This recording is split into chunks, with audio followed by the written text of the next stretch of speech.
All right, so first off, business point. And I'll say this again later in class. I have not yet graded all the first homeworks because I wanted to give, not everyone's gotten them in. So I wanted to let everyone know, if you haven't done it yet, make sure to do that first homework and turn it in on the blackboard.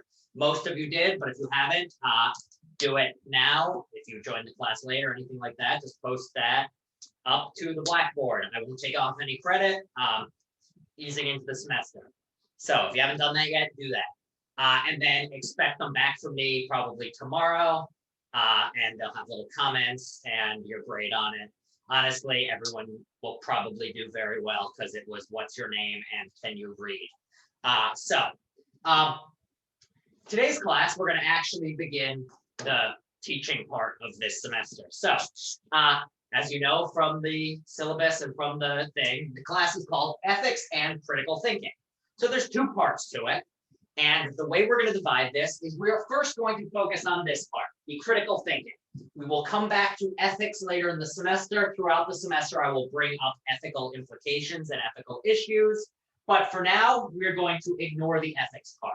We're going to start with critical thinking, and then we are going to, once that's done, move into more of the ethical side of things. So if you don't know what ethics is, don't worry about it for now. We'll come back to it later. Let's stay focused one thing at a time. So critical thinking. What is critical thinking? Well, first off, critical thinking is going to be a type of thinking. And thinking in this case, nothing special. What do we mean by thinking? Well, it's one of those things that we're all doing right now. You can't really give a definition to it, but we all know when we're doing it. Like, you're thinking right now, you're following my words. If I tell you to think of a donkey wearing a hat, you can now think of a donkey wearing a hat. That's all we mean by thinking here. Literally just that. And there are many different types of thinking. You can reminisce about things, you can plan things, you can write a poem in your head, you can remember. All of that is types of thinking. In this class, though, we're going to be concerned with a particular type of thinking, which we're going to be calling reasoning. And what reasoning is a type of, well, does anyone want to take a stab at this or are familiar with what reasoning is? If not, no worries. There's no need, but just in case anyone wants to get their voice in. What we mean by reasoning is just a type of thinking that is used to solve problems and gain new knowledge. So that's solve problems, gain knowledge. And basically, what you can think of reasoning as is it's a matter of taking things you already know or things that you take to be true, and then using those things to find out more things that are true or to find out what you should do next. So in a very ordinary sort of case, if you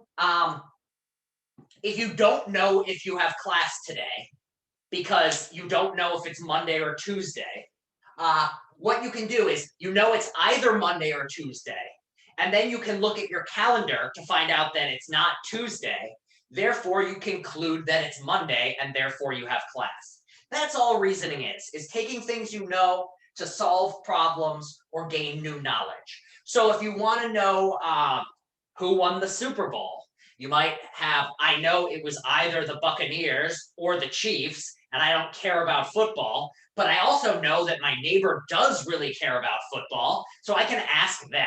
So you're solving a problem. You're trying to get the answer. You're gaining new knowledge. That's all we mean by reasoning. It's something that we're all capable of. We all do all the time. It's nothing special. However, why are we having a whole class about it? Well, more about that in a second. All right. What about critical? What does it mean for something to be critical? And I don't mean critical in the sense of, do I know how you turn on the volume? No. Does anyone know how to assist with the volume turning on? It should be on down at the bottom. Maybe there's a volume button. I'm not sure though. If anybody could type into the chat to help Michael mark in how to turn on the volume if you had any issues with it or anything like that.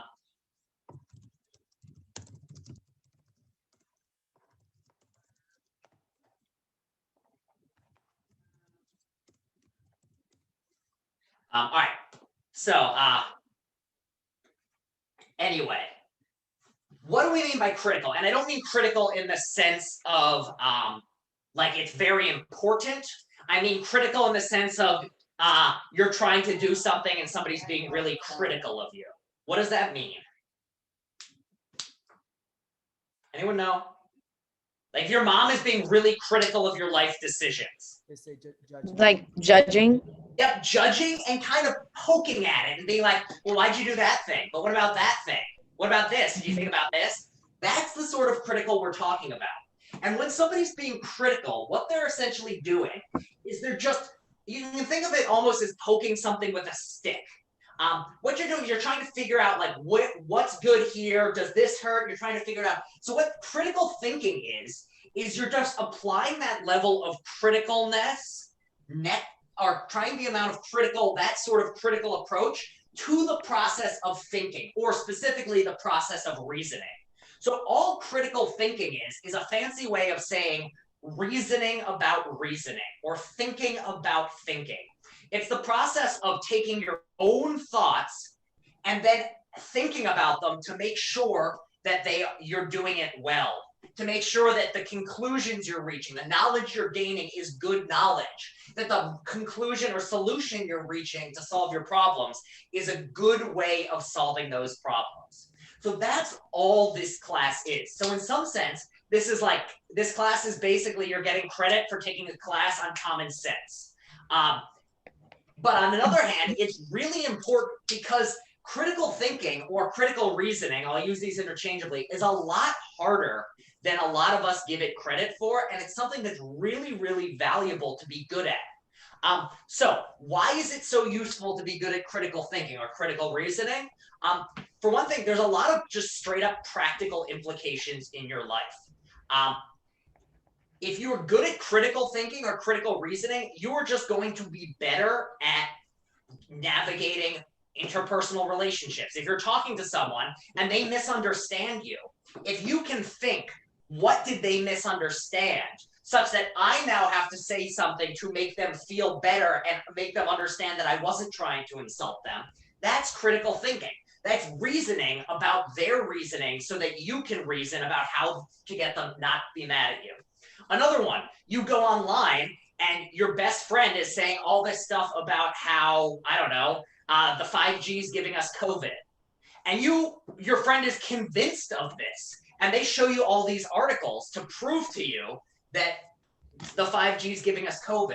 Well, that's something that you are now in a position where here are some things you know. You know that 5G works phones and you know what COVID is. Now your job is to think hard about, should I believe that COVID is caused by 5G networks? Well, this is critical thinking. This is critical reasoning.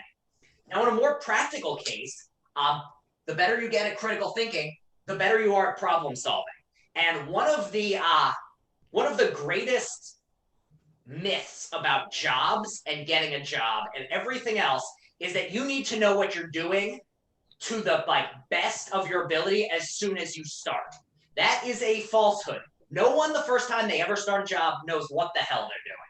The thing that employers are looking for is an ability to pick up new skills quickly as things change. If you are dropped into a new environment and you don't know what you're doing, everybody who works at a job is going to find that environment. But if you can figure out what you're doing faster, or you can reason through, oh, they said this is like this thing, which I do know how to do. Also, this is becoming more and more important as technology changes. Very often, you will sign up for a job and then you're there for 2 weeks and all of a sudden they're like, and we're using a new software program now. Everybody on board has to learn this new software program, even if you've been here for 4 years. If you can pick that program up, you can become the expert faster than anyone else who's at the company. That's why critical thinking is very useful. Finally, it's useful for the simple reason of these days, thanks to the internet, you are going to be bombarded with more information in a day than our ancestors were bombarded with in a year. The amount of stuff that is thrown your way, and a lot of it is, complete bullshit. And you need to be able to tell what's the complete bullshit and what is not. So in a simple way, you can think of critical thinking almost as a defense mechanism. you are how many of you watched the Super Bowl last night? Out of curiosity.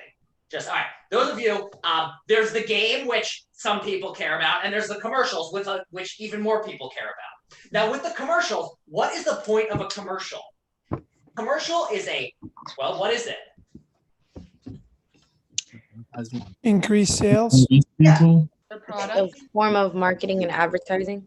Yeah. Basically, everything you're saying is true. And yeah, basically all a commercial is a very expensive form of mind control and manipulation. Their job is to try to convince you to buy something that you wouldn't otherwise buy. And very often they're trying to convince you of something that you have no need for and will never use, but they want you to spend money on it. What's the best way to make sure you don't buy something you're never going to use? Well, realize this is stupid. I'm never going to use this. So the better you are at recognizing the ways that they're trying to manipulate you and get you to buy things you don't need, the less likely you are to end up with something you bought on Instagram that's now sitting in the corner of your room and you're going, why do I own this? My room is small. I don't need this, and yet I paid too much money for it. So these are like really practical implications. And we'll be talking throughout this semester about just like, why is advertising so effective? And why is that it's so easy to get swept up in it? So that's one thing we'll be talking about. So if you are better able to recognize when somebody is giving you bad, like if they're trying to get you to reach a certain or make a certain decision, can you recognize that the way they're trying to get you to do it is bad? Therefore, let me think about it. I shouldn't agree with them. I'm not going to buy this lawnmower, even though I don't have a lawn. So that sort of thing. All right. So in some sense, that's all this class is going to be, is how to do this better and what are some of the things that happen in your own mind that make it so hard. So everyone on board so far? In some sense, it's going to be pretty straightforward on the semester. Now, the tough part comes in with the how do you reason well? How do you reason critically? So when there's reasoning, the core of reasoning is a particular method of thinking or a particular structure of thinking. So the core idea or at the core of reasoning is what in philosophy or in logic is called an argument. And this sort of argument is not the sort of argument that, ends up with fists flying and voices raised and yelling. This is just like a fancy term for a particular type of reasoning or a particular type of thinking. And basically what it is it's just the process in which you start with some things. So thing that's true, 1, thing that's true, 2, thing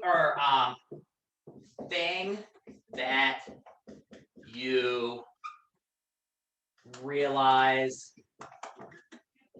or new thing that you realize must also be true. So this is just, in simple English terms, the way reasoning works. You start with something that you think or know is true. You take another thing that you think or know is true, and then you use it to reach a new conclusion. And it's just, once you know that this thing, once you figured this one out, you now have a piece of knowledge that you didn't have before. You have something that you know is true that you didn't know before. So that's at the core all that reasoning is. Now, these have fancy philosophy names, which we're going to put down. The thing that you knew already, or the thing that you start with, is called a premise. So let's just write that up here. Premise. Or alternatively, I'll use the word reason. So the premise or the reason is just one of the things that you begin with, the thing that you know is the case to start. The other thing that you know is the case or know is true, that is called another premise. Premise/reason. And then this thing, the thing you're reaching, is just called the conclusion. And so these are words that we're going to be using again and again all through the semester. especially conclusion. And so all that thinking or critical thinking is the process, or so what reasoning is starting with things you know, so specifically things that you take to be true. And what we mean by true here, just the simple little TRUE, is just something that is actually the case. So, it's true that Joe Biden is the current president of the United States of America. It is false that Donald Trump is the current president of the United States of America. If we were having this class last semester, it would have been true that Trump is the president. So true here doesn't mean anything, over and above you're having an argument with a friend, your friend says one thing and you say that is true, or your friend says something else and you say that's not true. That's all we mean here. So what reasoning is, and the goal of reasoning is to take things which you know are true or you think are true to reach a new conclusion, to get a new truth, something you didn't have before. So for instance, to take like a practical example, using like an advertisement from last night, or any advertisement, let me erase this.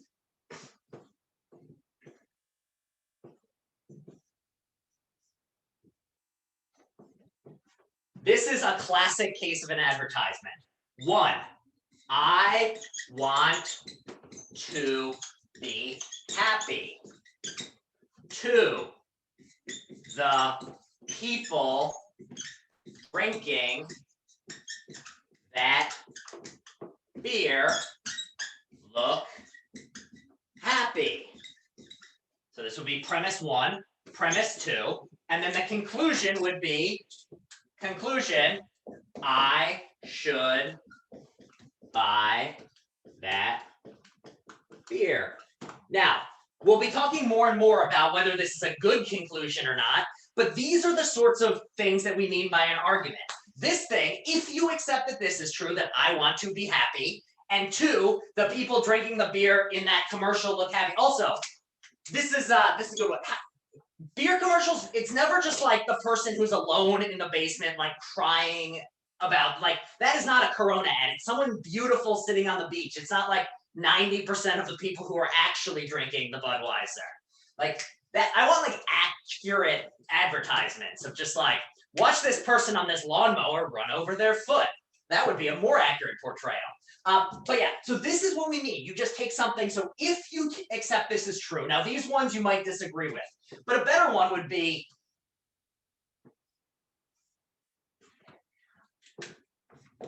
I'm thinking of a number between 1 and 10. That's something which, like, I'm now giving you this information. This is something you now know, that I am thinking of a number between 1 and 10. 2, it's less than 2. What new knowledge can you get from these two things? What number am I thinking of? 1. Yep, that's all reasoning is. The things that I gave you first are the premises. So premise 1, I'm thinking of a number between 1 and 10. Premise 2, the number that I'm thinking of is less than 2. Conclusion, the new knowledge you get, Prof is thinking of number 1.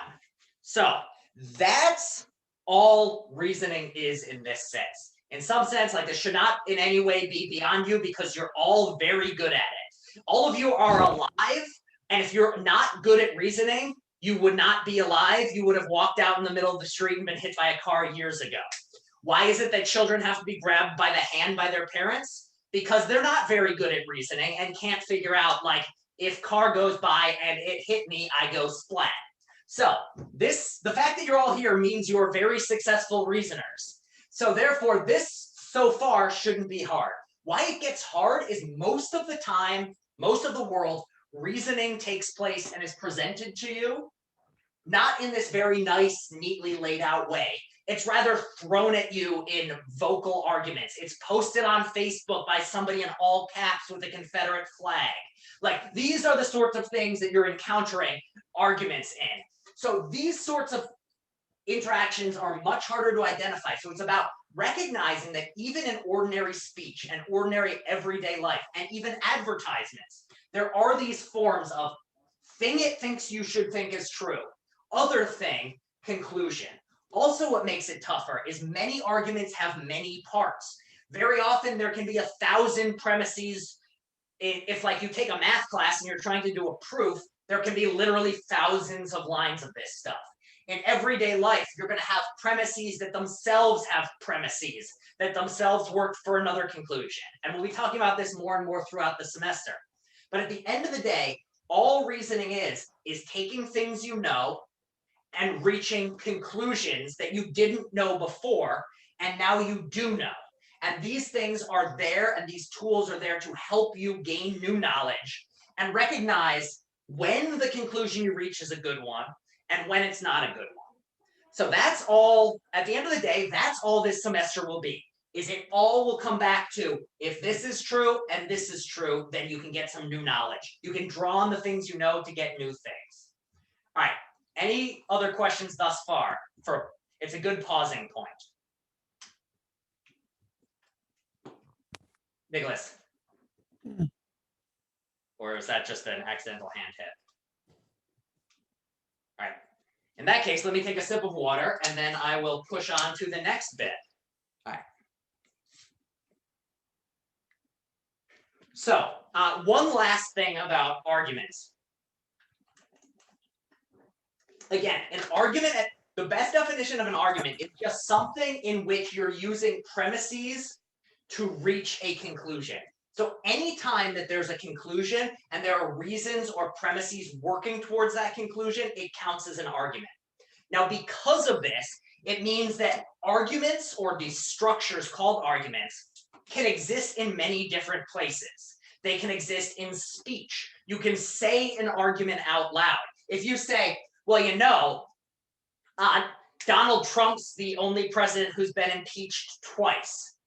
And if you get impeached once, it's bad. And 2 is bigger than 1. Therefore, Donald Trump was a bad president. That would be an argument. And so that sort of thing is a spoken argument. I could also write out an argument.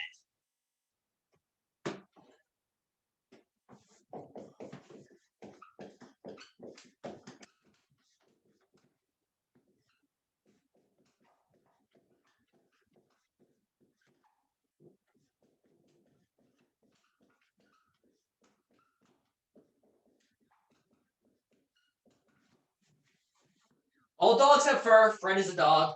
Therefore, Fred has fur. That's all. If it's just written, still an argument. You can also do an argument in your own head. Like if you're just thinking to yourself, like, where is my best friend? She said she's either at the mall or at home, but it's COVID, so she can't be at the mall. Therefore, she's at home. If you just thought that yourself, still an argument. All of this is an argument. It doesn't matter what form it's in. What matters is the structure of it, that you're taking some things and trying to reach a conclusion. Now, what's going to separate good arguments from bad arguments, and what we'll be talking about next week and going forward, is if this was true and this was true, then does it guarantee this last thing is true? And so in good reasoning, you're only going to draw a new conclusion if it's certain given your other sorts of things, or at the very least incredibly likely. And we'll talk more about that next week, but that's where we're going. When learning how to reason well is to learn to recognize cases in which these together mean that you should accept this. So for instance, if I tell you that all dogs have fur and that Fred is a dog, you've done something terribly wrong if you come to the conclusion that Fred doesn't have fur, because we've already said that all dogs have fur. Now, you might disagree with one of these. So if somebody's reasoning poorly, they might say no dogs have fur. And we all know that's false. So in reasoning, it's a matter of identifying whether the things you think are true or that somebody thinks is true, are those things actually true? And then if they are, do they lead to the conclusion? Don't worry about this right now. We're still starting with the basics of just premises, conclusion, premises, conclusion. And so, again, writing, speech, It doesn't even have to be actually in words. You could technically have an argument in picture form. I don't know how I would do it, but I guess you could do something like this.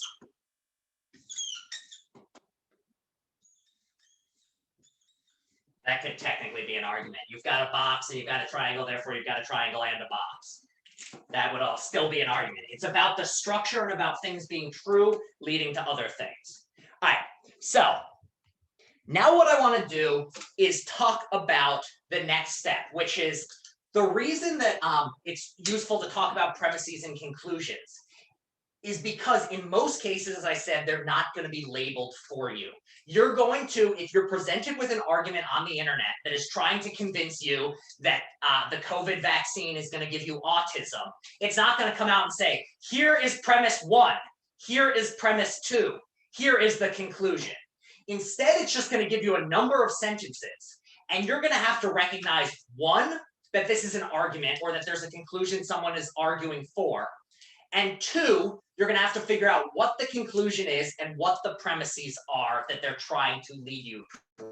So what I want to do now is just talk about when you're given a whole bunch of text, how can you recognize that it's an argument? And how, once you recognize that it's an argument, can you go about identifying what the conclusion and what the premises are? So everyone on board with this next step? All right. So the best way to figure out that something is a conclusion is just to recognize that, to recognize that something is an argument is to recognize that the person is doing an argumenty type thing.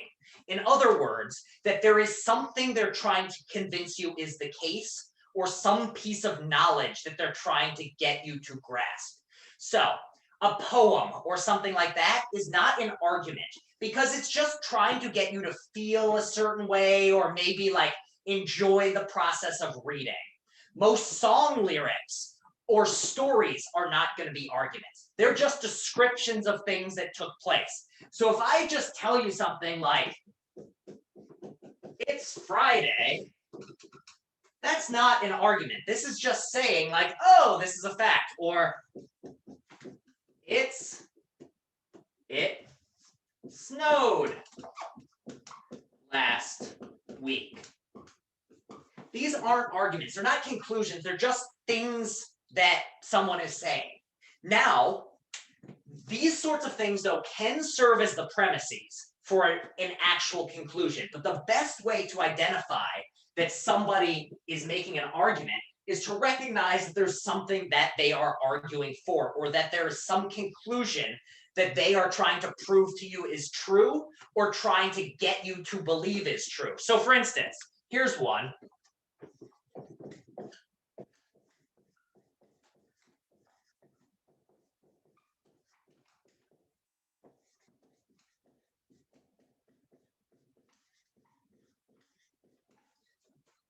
So this is an argument. How do we know it's an argument? Well, if somebody said this, there's something that they're trying to prove is the case. In this case, what are they trying to prove? If somebody says this, what are they trying to get you to agree with them about? A gun should be That gun should be illegal. illegal. Guns should be illegal. So this is something, if somebody just said the sentence, guns kill people, unless it's like a very politicized debate in which you're arguing whether guns kill people or people kill people, which I've always thought is a rather dumb debate. But unless you're having that argument, just saying guns kill people is like a true or a false statement. It's not an argument. But if you're using this to try to make this other claim of guns should be illegal, that becomes an argument. If someone says, my brother owns a gun, not an argument. But this could become an argument if we use this as a premise for something else. Like, my brother owns a gun. My brother has never, ever, ever done anything bad. Therefore, guns are fine to own. This is, again, an argument. The premises are the things you're using to reach the conclusion, and the conclusion is guns are fine to own. So, some general tips then for identifying when something is an argument and when something is not. Well, as I said, there's no like definition for if you see this, it's an argument, and if you don't, it's not an argument. That there's no really nice, clear-cut way of doing this. It's messier. However, there are some tips and tricks you can use, or to use one of the readings terms, heuristic. This is a word which is just useful to know. A heuristic is something which is like a rule of thumb, something which is helpful, but isn't always going to get you the right answer. So for instance, a heuristic for whether it's going to rain today is you look up at the clouds. If they're dark and stormy looking, there's a decent chance it's going to rain, and you should probably bring an umbrella, or you just have to not care about getting wet. But it's not guaranteed, because sometimes the clouds blow away. That's what we mean by a heuristic. Nothing fancy, just something which is useful. Now, in terms of recognizing whether something is an argument, the ultimate question comes down to is if somebody said this, or if I followed this train of reasoning in my head, would the thing that they're saying, is there some conclusion they're trying to get me to believe is true? Is there something they're trying to show? So that's the ultimate decision. If somebody just says something, tells you a story, not an argument. If they're telling you a story to prove that they're the coolest person in the world, then it's becoming an argument, and the conclusion is that they're the coolest person in the world. But some tips or heuristics is there's some key words to look for.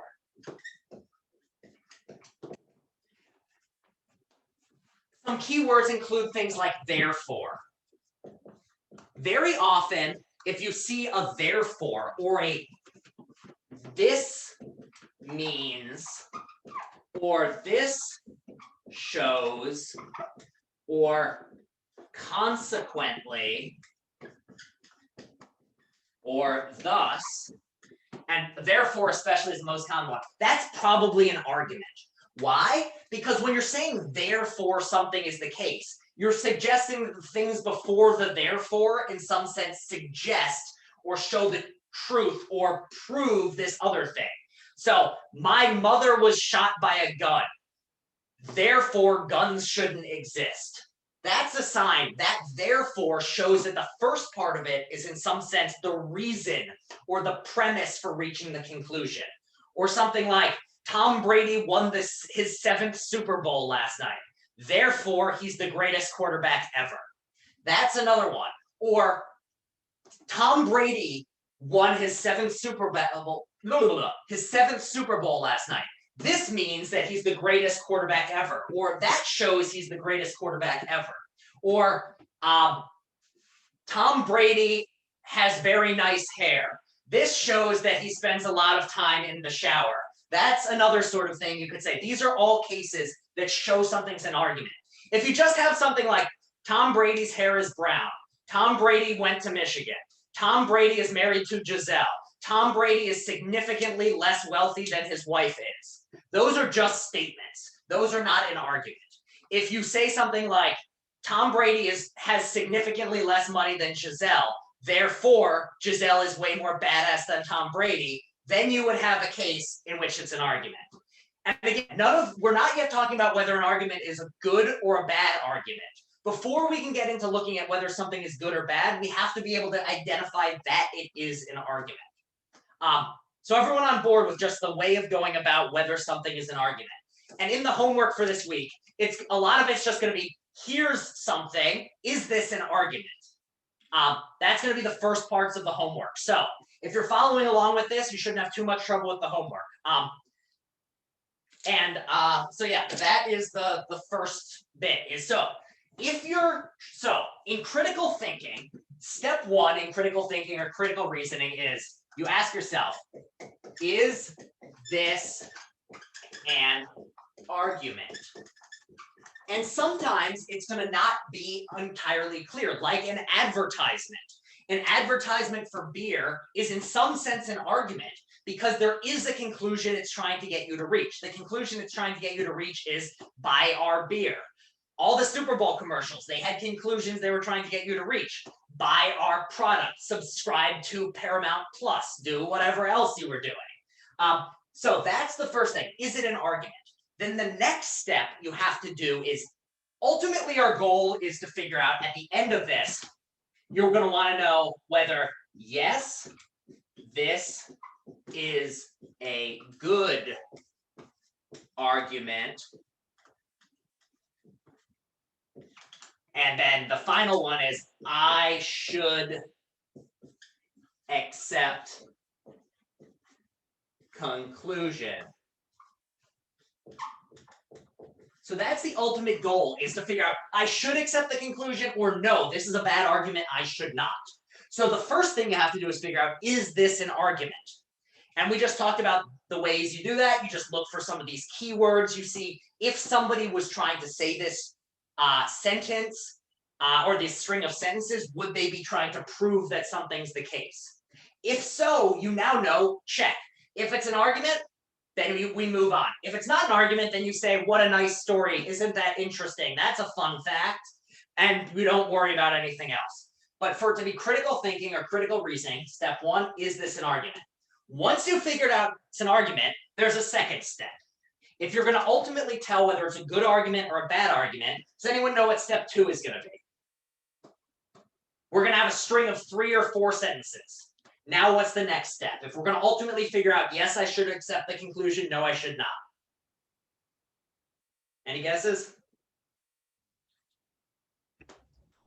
Figure out the 2 premises. Yeah. The goal next is identify, I can't spell, I'm apologizing for the whole semester. Identify what's the premises and what's the conclusion. So, before you're going to be able to tell whether it's a good argument or a bad one, and whether you should ultimately accept the conclusion, you need to know which are the sentences that I already accept, or that this person says I should already accept, or that the person who wrote these down says I should already accept, and what's the further thing they're trying to get me to believe. If I can't identify what a premise and what a conclusion is, then I'm not going to be able to identify whether the conclusion is something I should argue for. So this is really the key. And also, interestingly, if you're trying to figure out if something is an argument, if you can discover that there are premises and a conclusion, that will answer your question as well. So in some sense, if you're a little bit stumped on number 1, you can then move directly to number 2 and be like, all right, can I find a conclusion? Oh yeah, here's the conclusion. Therefore, I've also answered 1. So you identify what are the premises and what's the conclusion. And for this, we are once again going to bring up some heuristics. And so one thing I'm going to say now is on the homework and also going forward, in a classic case, it's 2 premises and a conclusion, but that's just for teaching purposes.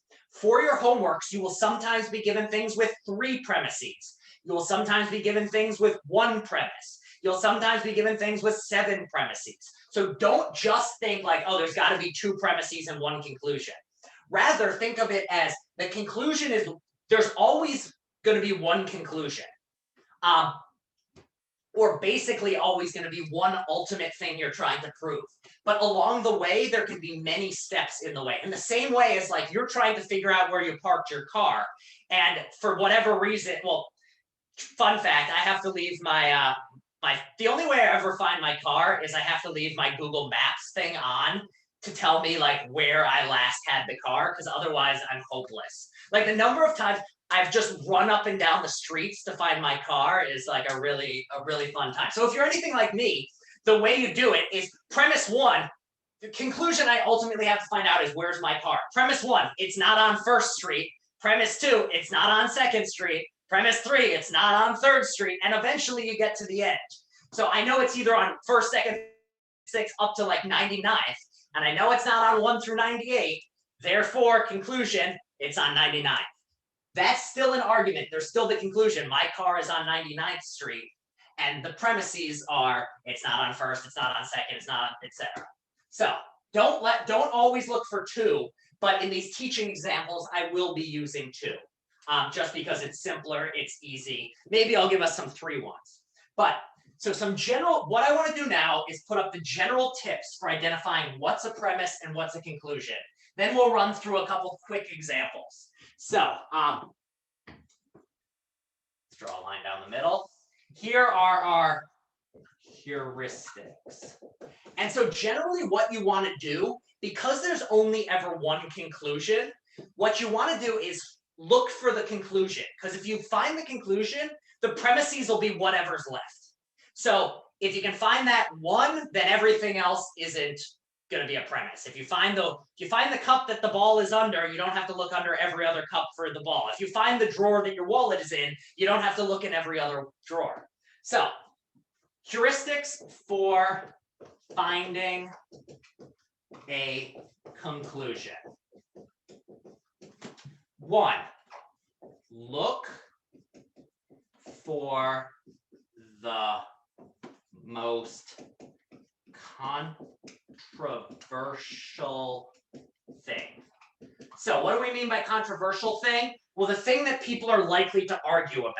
So for instance,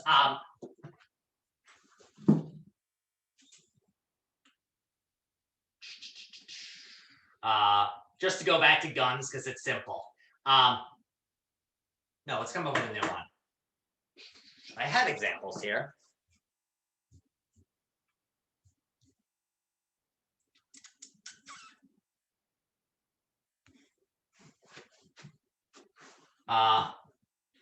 Cats don't need to be taken out. Dogs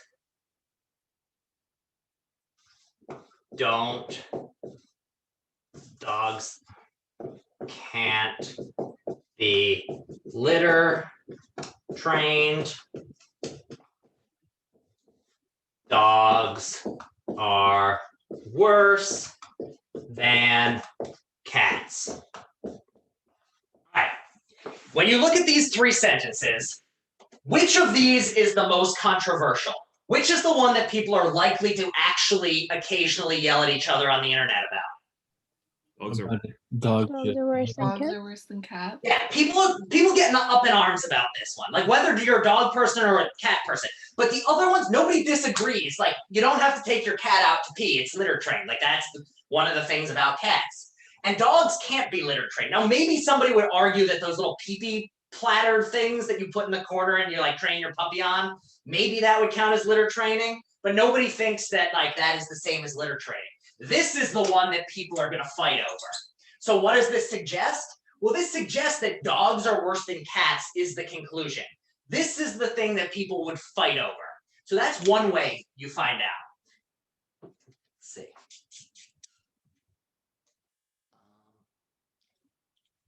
Second one. Takes a position on an issue. So if you see that there's a particular issue that people are like, it's something that people might be debating about, then you know that whichever sentence is the one that corresponds to an issue you're familiar with, you can generally be pretty confident that that is also a conclusion. So for instance, people argue about cats and dogs all the time. That's an issue that is known to be something people argue about. So whether dogs need to be taken out and whether cats need to be taken out, that's not really something people, like that's not an issue. Other sorts of issues are things like gun control, things like whether or not you should wear masks, whether you should vote for one presidential candidate or another. Anything like this where there's a known debate out in the world, if one of the sentences directly addresses that debate, it's probably going to be the conclusion. So you can think of these as 2 ways of trying to reach it, because there's no straightforward guaranteed to get it right every time. It's more you use multiple of these heuristics to try to reach your conclusion. So this is the first one. You look for the most controversial thing. You also look for something that takes a position on an issue. 3,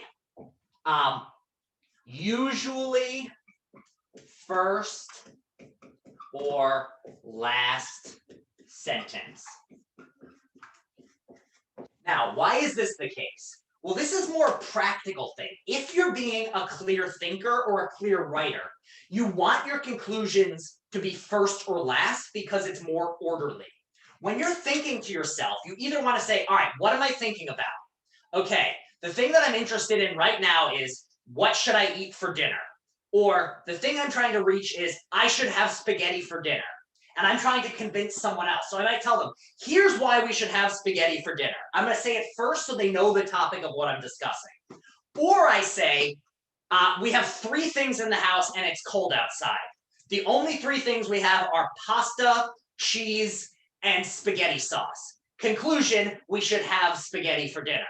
So in that sense, you could also, it's going to be the last sentence. If I say, we have 3 things in the house, cheese and pasta, we should have spaghetti for dinner. We also have tomato sauce. That's just like messy thinking. And if you were talking to someone, like how many of you have ever had a kid have a conversation with you in which they describe the plot of their favorite movie? Like, has anyone, it is truly delightful because they do not think in this organized way. It is impossible to follow. They jump around and you're just like, I don't know what is happening anymore. Who's the snowman? Who's the princess? How many princesses are there? I don't understand. And so what you have to do is like, no, what is happening here? So in the same way, adults are generally rather clear thinkers. And one of the things that we'll be talking about later is when you're trying to convince someone of something, you want your conclusion to be easy to identify. So you want it to be first or last. So assuming that the person who's presenting this to you is trying to be a good thinker, they're also going to do that. Now, there's the great equalizer is the internet. Once you get on the internet and everyone is screaming at each other on Reddit in all caps and changing, like, not everyone's going to put it first or last, which is why this is only a heuristic, but generally a good arguer is going to put it first or last. The 4th one is you look for key words. Generally, and these are the ones I talked about before. Generally, the conclusion is going to come after therefore, or if somebody's really nice, they'll say in conclusion. Also things like thus, or this shows that, or this means that, or therefore you should think that. Anything along those lines that suggests this is the thing we're trying to prove. And then last thing you can do, which is kind of related to the keywords. Oh, we can talk about usually first or last. Dogs are worse than cats. This one passes the 3rd test. It's the last sentence. I intentionally did not include a keyword, but if I were, I could say therefore or this shows. And most of the time, clear writers will include a therefore or this shows. All right, the last thing I want to talk about is 5, which is because. And this I'm putting a star next to because it's a little more complicated. And basically, let me erase this. I'm going to go back to our one from before. Guns kill people. Guns should be illegal. Another way, back to the words one, anytime there's a should or a must or a anything like that, a word that has this element of not just that something is the case, but that something should be the case, that's generally also going to be the conclusion.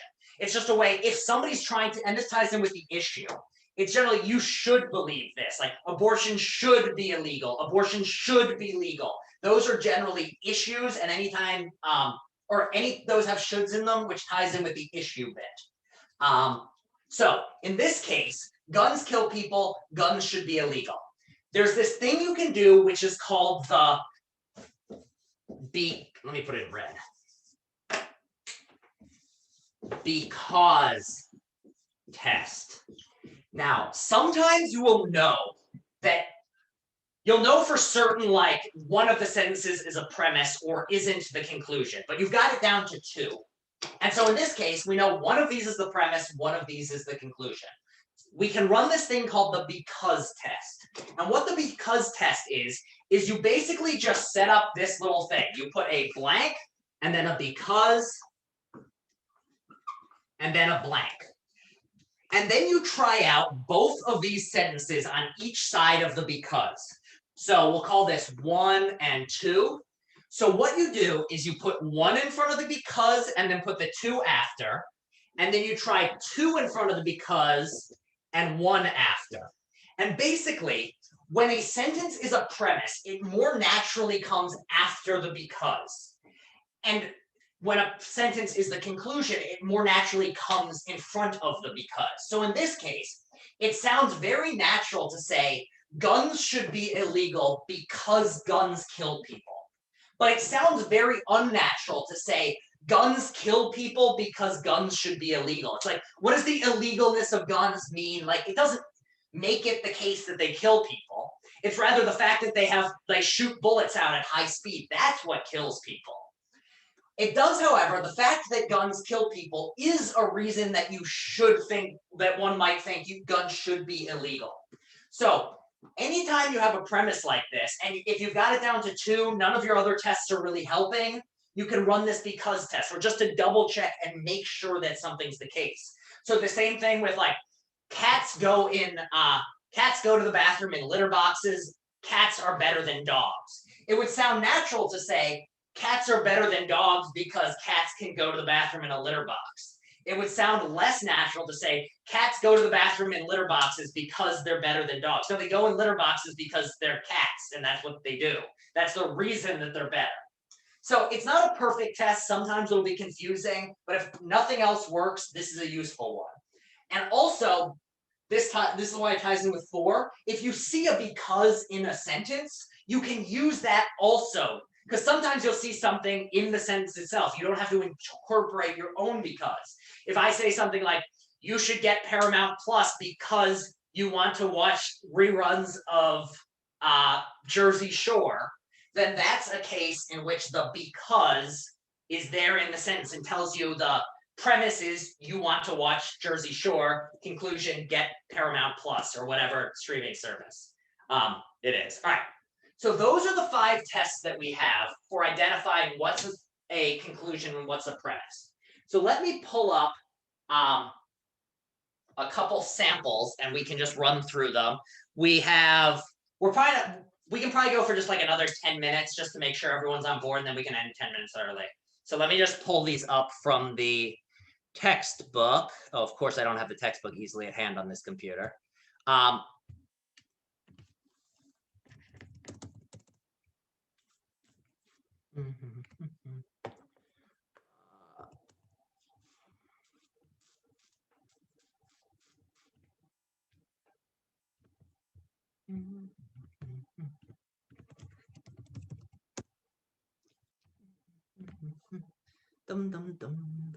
Give me 1 second. I'm sure this is riveting.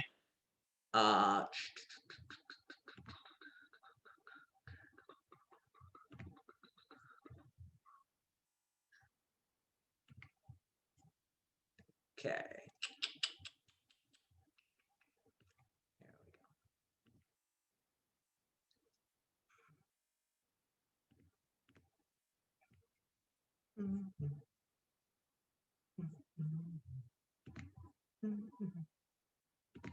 Okay. Ta-da! Finally got there.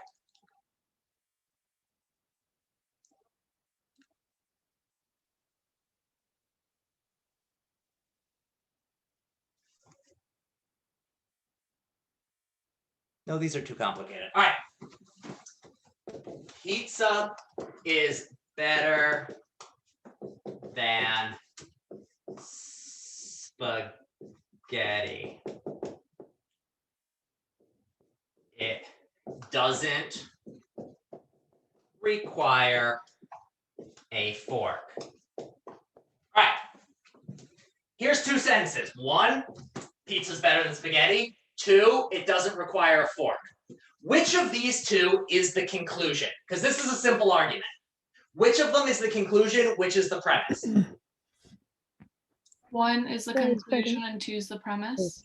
Yeah, 1 is the conclusion, 2 is the premise. How do we know this? Well, there's only 2 of them, so this test isn't going to help us. But what about the others?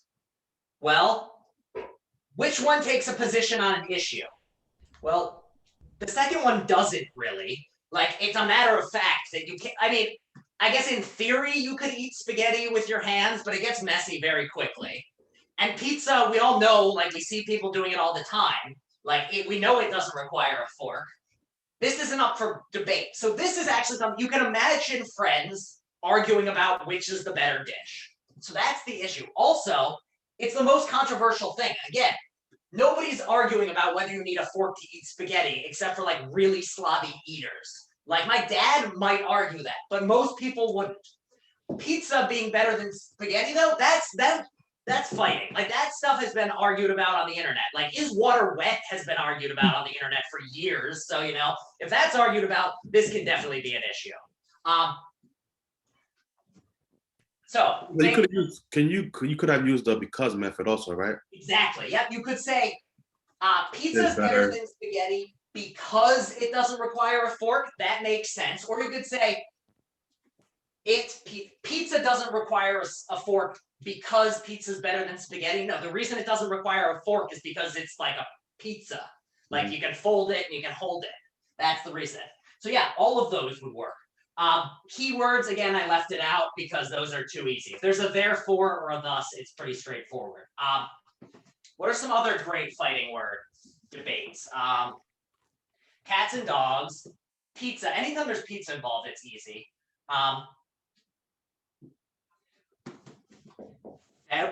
February is the worst month. It's cold. It's gray. The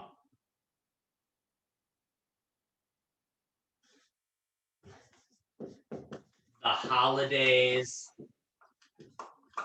are a distant memory. So, February is the worst month. It's cold, it's gray, the holidays are a distant memory. Unless you really love President's Day, which I guess you might. So, there are 4 sentences here. So that means, well, how many conclusions are we gonna have? Still just 1, yep. Which means there's gonna be 3 premises. So of these 4, which are the premises and which is the conclusion? So we got 1, 2, 3. That's a 4, it just went sideways. It's kind of an H too. Anyway, which is the premise, which are the premises, which is the conclusion? So basically 1 and 2 are the premises? Not quite in this case. So No, I think 1 is the conclusion because it says February. Yeah, 1 is the conclusion, 2, 3, Right, 4. right. yep, 1 is the conclusion here. So, and the reason we know it is because that's the most controversial thing. Everyone knows February is cold. Everyone knows February is gray. And everyone knows the holiday, like the fun holidays, not the one in which you just get off and then be told, like, you know, Washington was born here. Yay. Also, we don't even have it on Washington's actual birthday half the time because they decided to move it to a Monday. So it's like a half-assed birthday. It'd be like, I mean, I wish I could choose what day of the week I get to celebrate my birthday on. Like, that'd be pretty nice. Like, I choose this year it's going to be a Friday because I want to have a party. And, you know, everyone has to bow down to me on Fridays. Anyway, so yeah, this is the most controversial. Also, it's the one that has a stance. You can imagine people arguing about whether February is the worst month or whether July is the worst month because it's so damn hot. Or whether, you know, March is the worst because it's so, or April because it's so rainy, or etc. No one's going to argue about how distant your memory is to the other holidays. The because test wouldn't work here unless we got it down to 2 things. So that's not going to be as helpful here. And it does pass the first or last. we could say, if we wanted to include a keyword, you could say something like, I'll tell you why February is the worst month. Just something like that would also give it away. So just keep any sort of things which suggest this is what I'm trying to show. This is the thing I'm ultimately going to get you to try to believe. All right. That's all I really wanted to cover today. So just here's last couple business things. If you're somebody who came in late and didn't hear me say this before, I have not yet finished grading the homeworks that were due on Saturday because some people didn't finish them and it's the start of the semester and I don't want to be overly strict. So if you haven't gotten them to me yet, I will give you a little like pass of, I'm being lenient, it's the start of the semester, but get me your email and fill out the things. So, and I need those email addresses so I can email things back to you because I hate Blackboard. Like I hate it with a burning passion. And it's like, never works right for me. I manage to delete things. So the less I have to use Blackboard, the better, which means that I would much rather just return things to you by email. I trust my email a little bit better than I trust the Blackboard. I feel like I've lost things and yada, yada. So that's why I want everyone's email. Also, if you message me on Blackboard, half the time it decides not to let me in. My favorite Blackboard story was there was a time in which I have never in any way been associated with Queens College, but there was a short period of time in which I could only access Blackboard through the Queens College Blackboard, even though I've never been associated with that. So, you know, you never really know. So the less I can deal with Blackboard, the better, which is why I need your emails, which is why I want to email you your things back. Do you have an app group? Alyssa asks. I do not think there is an app group, but you should all start one if you would like to. My promise on app groups, be it WhatsApp or Discord or anything, is if you give me the information, I will post it to the Blackboard for people. I promise not to join the thing unless you ask me to. Therefore, feel free to shit talk me as much as you want. Like you should all have a safe space to complain about my incompetence if I'm being incompetent. Therefore, I want to make sure that I am not involved in that unless somebody calls me in.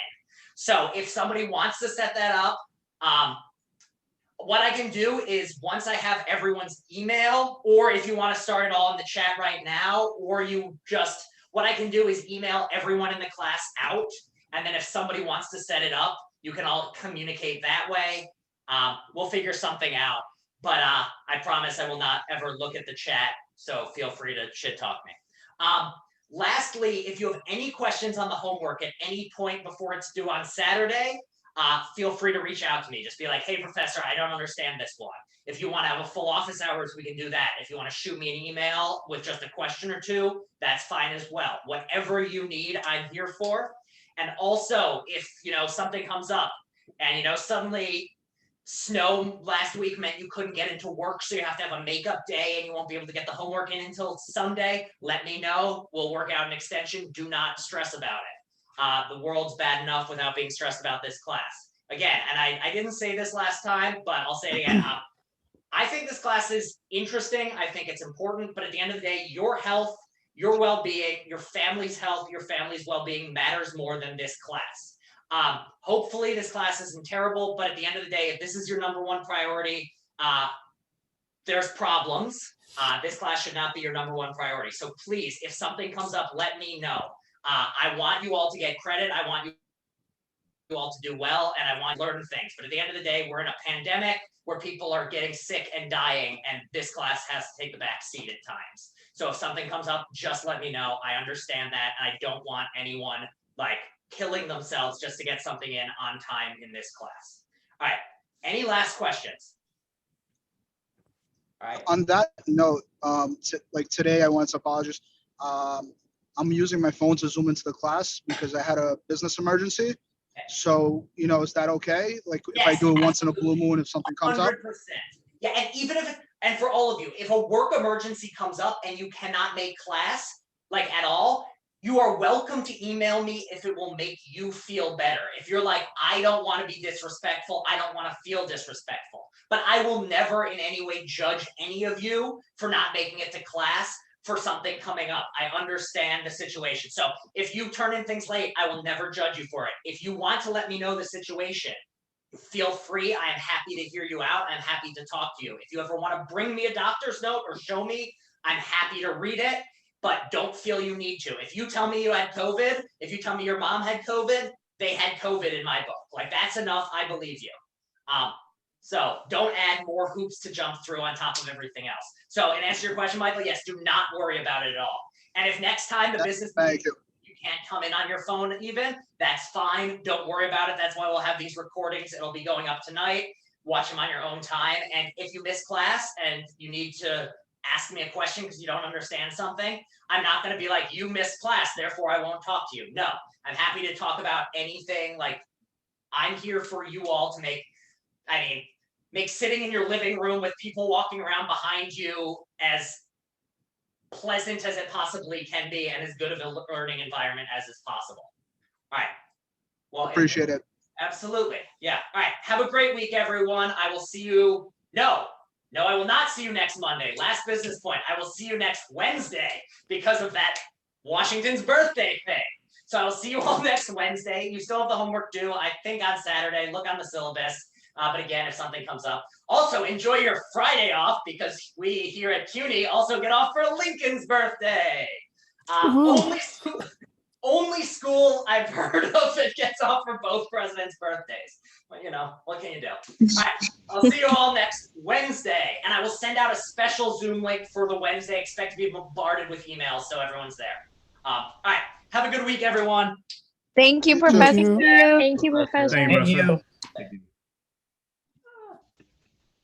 Where's my mouse? There it is.